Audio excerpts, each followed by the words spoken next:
Yang kooperasi kenapa? Yang si top kat sekolah ni okay. Nama apa? Mariasi. Dia kata apa? Anak hubungan lah.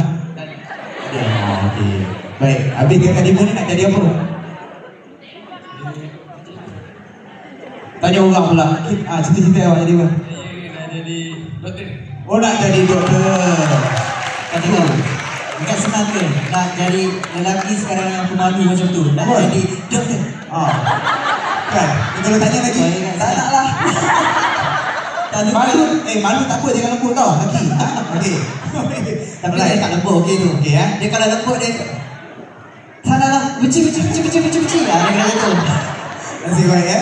Okey, malu tak apa, bagus. Bila ada malu ni, kita akan insyaAllah selamat. Kau tengok songkok dia lah, dia Betul. tutup sampai kening. Habis sebut kalau tak ada malu, pas nak masyik tak buatlah apa saja.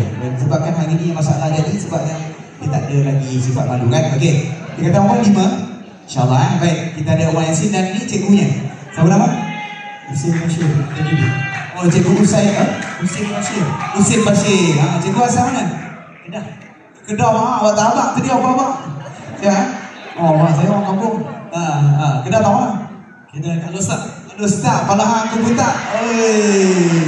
Okay, cikgu sini mengajar daripada ke bila? 2019. 2019 mengajar dalam bidang Tahfiz. Masya Allah. Tepuk tangan sikit buat cikgu kita, Ustaz kita lah.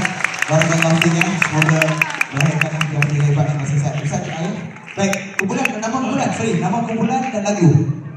Cepat. Bombardiro Crocodilo. Bombardiro Crocodilo. Datang apa tu?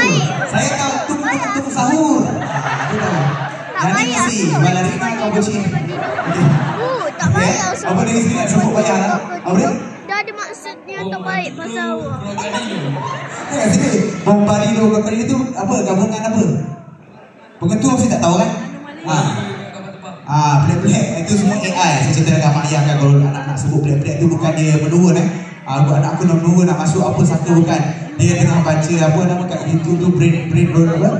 Kan ada di TikTok dan sebagainya tu kan. So jangan risau.